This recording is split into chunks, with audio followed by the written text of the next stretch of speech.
और शाई अकेडमी में ना आप लोग का स्वागत है। मैं इस चैप्टर में देखो बच्चों, मैं ना टर्म 2 में जैसे स्कूल्स में आता है ना, तो उसमें क्या होता है, ग्रेविटेशन जो तुम लोग का चैप्टर है, चैप्टर नंबर 10, तो उसका आधा ही आता है, उसका ना आधा ही आता है, पूरा नहीं आता। तो वो जो आधा वाला पार्ट आता है वही हम पढ़ते हैं, थ्रस्ट एंड प्रेशर हम पढ़ेंगे, उसी पार्ट को पढ़ते हैं। बीच में थोड़ी डिस्टर्बेंस होगी तो अब आगे बढ़ते हैं। चलो, थ्रस्ट और प्रेशर, थ्रस्ट क्या होता है और प्रेशर क्या होता है पहले मैं तुम लोग को समझा देती हूँ, फिर देखते हैं हाँ क्या लिखा हुआ है। देखो, थ्रस्ट ना फोर्स को कहते हैं, थ्रस्ट किसको कहते हैं, फोर्स को ही कहते हैं। पर कंडीशन ये होगी कि वो फोर्स ना 90 डिग्री के एंगल पे लगेगा, एकदम सीधा फोर्स लगेगा। कैसा फोर्स लगेगा, सीधा। आपको मैं क्या समझा रही हूँ, थ्रस्ट, थ्रस्ट क्या होता है, फोर्स जो कि 90 डिग्री पे एक्ट करता है। हाँ, फोर्स जो कि 90 डिग्री पे एक्ट करता है उसको क्या कहते हैं, थ्रस्ट कहते हैं। ठीक है, और मैक्सिमम फोर्स भी बच्चों 90 डिग्री पे ही लगता है। तुम टेढ़ा फोर्स लगाओगे ना, जैसे हथौड़ी से जब कील ठोकते हैं, एकदम सीधा ठोकते हैं, अगर आप टेढ़े एंगल पे ठोकना स्टार्ट करोगे तो इट वोंट वर्क, टेढ़ी हो जाएगी, या तो उसकी कील टेढ़ी हो जाएगी या दीवार में मार्क आ जाएगा। तो जब हम हथौड़ी हैमर को यूज़ करते हैं कील ठोकने के लिए, हम हमेशा 90 डिग्री एकदम सीधा फोर्स लगाते हैं। इस चीज़ को आप याद रखना। ऐसी प्रेशर, प्रेशर क्या होता है, प्रेशर होता है कितना फोर्स लगा पर यूनिट पर एरिया, कितना तुमने फोर्स लगाया कितने एरिया पे। यहाँ से तुम एक चीज़ तो समझे, pressure is equal to force upon area. तो प्रेशर और फोर्स डायरेक्टली प्रोपोर्शनल होते हैं और प्रेशर और एरिया इनवर्सली प्रोपोर्शनल होता है। अब तुम्हारे मन में क्वेश्चन आएगा कि मैम ये क्या भूल गए। देखो मैं तुमको समझाती हूँ। देखो, अगर फोर्स बढ़ाएंगे तो प्रेशर बढ़ेगा, एरिया बढ़ाएंगे तो प्रेशर घटेगा। जब एक बढ़ता है और दूसरा घटता है तो हम उसे बोलते हैं कि वो इन्वर्सली प्रोपोर्शनल है। जब एक बढ़ाते हैं और दूसरा भी बढ़ता है तो उसको बोलते हैं हम वो डायरेक्टली प्रोपोर्शनल है। Got it. ठीक है, एग्जाम्पल लेते हैं बच्चों। स्कूल के बैग की स्ट्रैप्स होती है, तुमने देखा होगा, चौड़ी होती है और उसके अंदर एक ऐसा मटेरियल भी भरा होता है जिससे वो हमारा जो वेट लगता है, हमारे कंधे पे जो वेट लगता है वो रिड्यूस हो जाता है। स्कूल बैग्स कितने भारी होते हैं, है ना, उसकी स्ट्रैप्स पतली पतली नहीं होती, उसकी स्ट्रैप काफ़ी चौड़ी होती है। क्यों? क्योंकि एरिया बढ़ाया। अभी मैंने बताया कि जितना ज़्यादा एरिया उतना कम प्रेशर लगेगा। Got it. तुम देखो, जो नाइफ्स होती है, जो छुरी होती, चाकू होता है, वो आगे से ब्लंट होता है। ठीक है, आगे से एकदम शार्प होता है। शार्प होने के कारण एरिया कम हो गया, शार्प होने के कारण एरिया कम हो गया, तो इस कारण से प्रेशर बढ़ जाता है। एक बटर नाइफ भी आती है, तुमने देखा होगा, वो आगे से ना शार्प नहीं होती, उसे बटर निकालने के ही काम आती है, तुम उसे सब्जियां नहीं काट सकते हो। ठीक है, आप लोगों ने क्या पढ़ा कि दो चीज़ें, थ्रस्ट और प्रेशर। थ्रस्ट क्या है, जब फोर्स 90 डिग्री पे लगता है तो उसको थ्रस्ट कहते हैं। प्रेशर क्या होता है, pressure force per unit area होता है। चलो बुक वाले क्या कह रहे हैं वो देख लेते हैं। क्या तुमने देखा है, क्या तुमने कभी सोचा ही कि कैमल डेजर्ट में इतनी आसानी से कैसे वॉक कर लेता है, या फिर कभी सोचा कि आर्मी की टैंक्स इतनी भारी भारी तब भी वो कैसे चल पाती है, और उनको चेन से क्यों बांधा होता है। क्यों ट्रक में चेन्स नहीं होती पर आर्मी की टैंक्स में चेन्स होती है। क्यों कटिंग टूल्स जो हम चीज़ें काटने के लिए यूज़ करते हैं उनकी शार्प एजेस होती है। चलो इन सब का आंसर हम आगे पता करते हैं। अब देखो, थ्रस्ट और प्रेशर को कंसिडर करो। यहाँ पे देखो, ये बच्चा ना बुलेटिन बोर्ड के पिन को अंदर स्ट्राइक कर रहा है, तो ये जो यहाँ पे फोर्स लगा रहा है ये 90 डिग्री के एंगल पे लगा रहा है। ठीक है, फोर्स कहाँ लगा रहे हो, हेड ऑफ द पिन पे लगा रहे हो। फोर्स डायरेक्टली परपेंडिकुलर लगा रहे हो, मतलब 90 डिग्री पे लगा रहे हो। Force on the smaller area at the top of the pin, तो एरिया कम है, प्रेशर ज़्यादा होगा। ठीक है, अब इसने बोला कि भाई लूज सैंड पे, मिट्टी सैंड पे खड़े हो जाओ, तुम देखोगे feet go deep into the sand, पैर ना धंस जाते हैं उसके अंदर, पैर धंस जाते हैं। पर वही चीज़ अगर आप सैंड पे ना लेट जाओगे तो नहीं, इतना फोर्स एक्सर्ट नहीं होगा। यहाँ पे रीज़न क्या हुआ, क्योंकि एरिया बढ़ गया तो प्रेशर रिड्यूस हो गया, एरिया बढ़ गया तो प्रेशर रिड्यूस हो गया। चलो हम आगे देखते क्या लिखा है। तो हमने बेसिकली पढ़ा कि वेट एक फोर्स है जो हमेशा डाउनवर्ड डायरेक्शन में एक्ट करता है। क्या पढ़ा, वेट एक ऐसा फोर्स है जो हमेशा डाउनवर्ड डायरेक्शन, हमारा वेट हमेशा नीचे की डायरेक्शन में एक्ट करता है।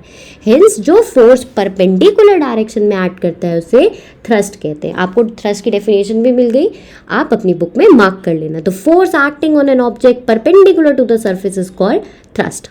चलो देखो, आगे बता रखा है कि प्रेशर क्या होता है।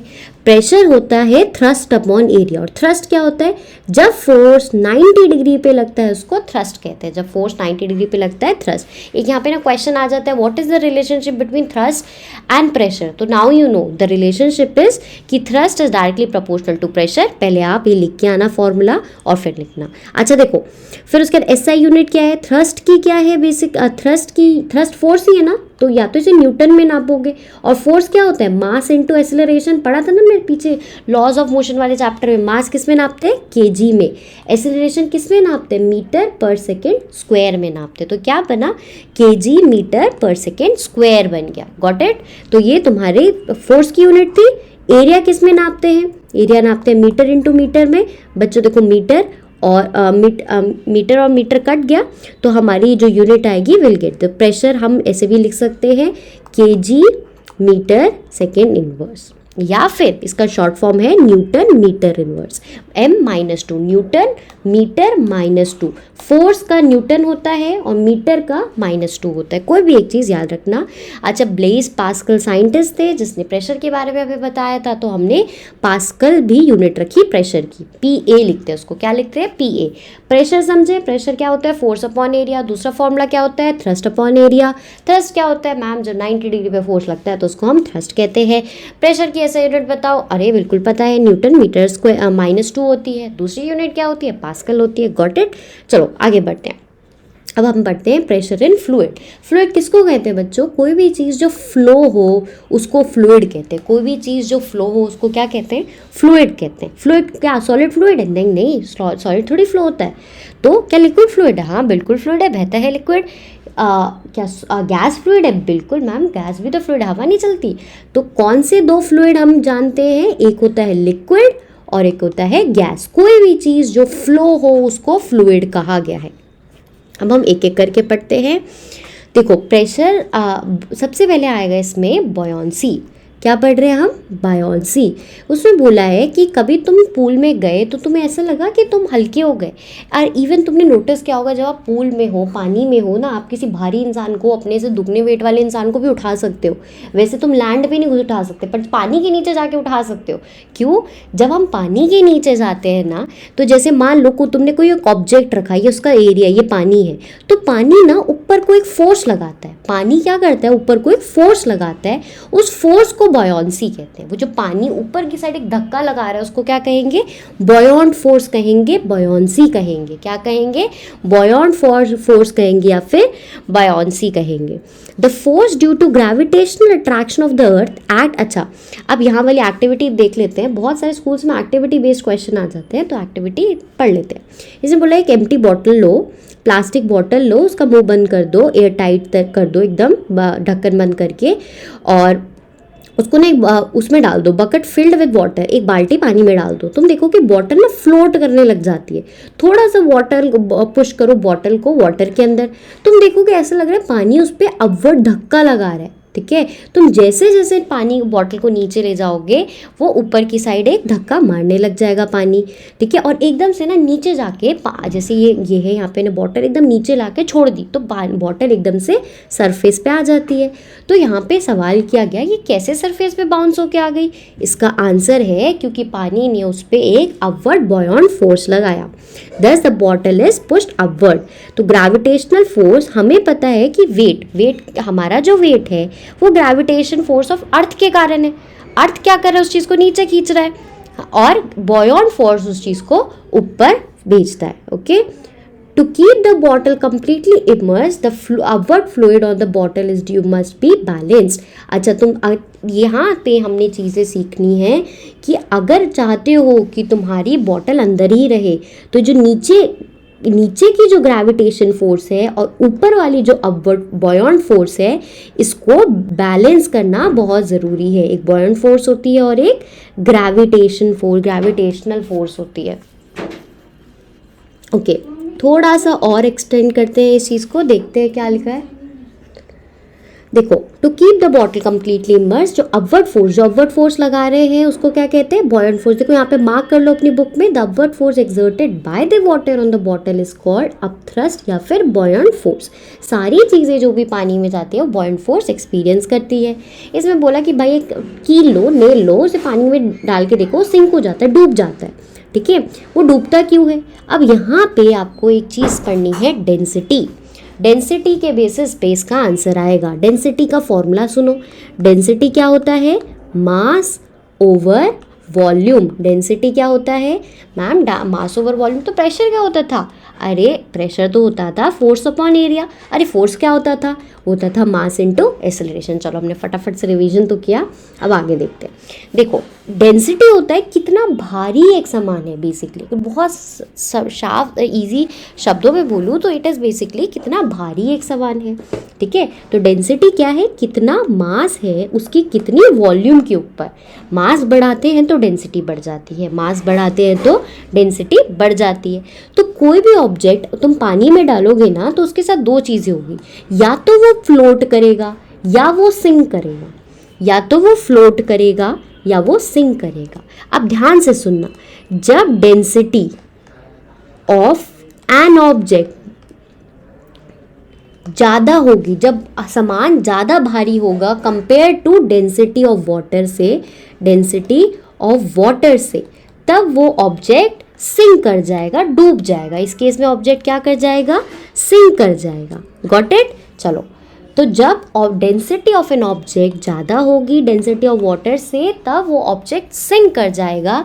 वेयर एज जब डेंसिटी पानी की ज़्यादा होगी, डेंसिटी ऑफ वाटर ज़्यादा होगी और डेंसिटी ऑफ ऑब्जेक्ट कम होगी, डेंसिटी ऑफ एन ऑब्जेक्ट कम होगी, तो वो क्या कर जाएगा, वो फ्लोट करेगा। वो क्या करेगा, वो फ्लोट करेगा। Got it. इसको आप ना साफ शब्दों में बुक के किसी कॉर्नर में रख के रख लो, दिमाग में बिठा लो। जब कहीं ऐसे क्वेश्चन आते कि ये क्यों फ्लोट करा, ये क्यों सिंक करा, तो नाउ यू नो कि डेंसिटी ऑफ एन ऑब्जेक्ट जब ज़्यादा होता है तो ऑब्जेक्ट सिंक कर जाता है, पानी की डेंसिटी ज़्यादा होती है तो ऑब्जेक्ट फ्लोट करता है। Got it. अब कहीं भी ऐसा क्वेश्चन आएगा तो इसी के बेसिस पे आंसर होगा। अब हम पढ़ते हैं आर्किमिडीज प्रिंसिपल। आर्किमिडीज ने क्या किया, तुमने नोटिस किया होगा, जब आप स्टोन, इसने देखो एक स्टोन बांधा है, एक उससे बांधा है, क्या कहते हैं, एक वायर से स्टोन बांधा, तो जैसे ही स्टोन को पानी में डाला तो पानी का लेवल कुछ राइज हो, मान लो पहले पानी इतना था फिर इतना हुआ। तो आर्किमिडीज ने एक प्रिंसिपल बताया। आर्किमिडीज ने बोला कि जब भी कोई ऑब्जेक्ट, देखो यहाँ पे लिखा है, जब भी कोई बॉडी पूरी तरीके से या आधी तरीके से फ्लूइड में जाती है तो उस पर एक अपवर्ड फोर्स लगता है। कैसा फोर्स लगता है, अपवर्ड फोर्स लगता है, जो इक्वल होता है किसके, कितना फ्लूइड डिस्प्लेस हुआ है, equal to the weight of the fluid displace. For example मान लो एक स्विमिंग पूल है, उसमें एक 10 किलो का आदमी कूदेगा तो थोड़ा सा पानी निकला, ठीक है, 10 किलो का बच्चा ही कूदेगा, आदमी थोड़ी होगा। अच्छा, एक बहुत हैवी एलिफेंट कूदा तो कितना सारा पानी बाहर आएगा, है ना। और अगर छोटी सी चींटी कूदी तो क्या पानी बाहर आएगा, नहीं। तो हम इसे क्या समझे, जितना भारी ऑब्जेक्ट होता है उतना ही ज़्यादा पानी डिस्प्लेस होगा, उतना ही जो पानी है उस पर इक्वल वेट लगाएगा और उतना ही फ्लूइड डिस्प्लेस होगा। Got it. तो यही आर्किमिडीज का प्रिंसिपल था। जब भी एक बॉडी, एलिफेंट वाले एग्जांपल से तुम आसानी से समझ जाओगे, कोई हल्का जानवर कूदा तो कम पानी डिस्प्लेस होगा, भारी जानवर कूदा तो ज़्यादा। तो मतलब एक पानी का कोई भी वेसल भरा हुआ है, उसमें कितना पानी एक डिस्प्लेस हुआ किस पे डिपेंड करता है, वेट पे डिपेंड करता है। किसके वेट पे, उस बॉडी के वेट में जो पानी के अंदर गई है। आर्किमिडीज प्रिंसिपल, क्वेश्चन आता है कि आर्किमिडीज प्रिंसिपल क्या होता है।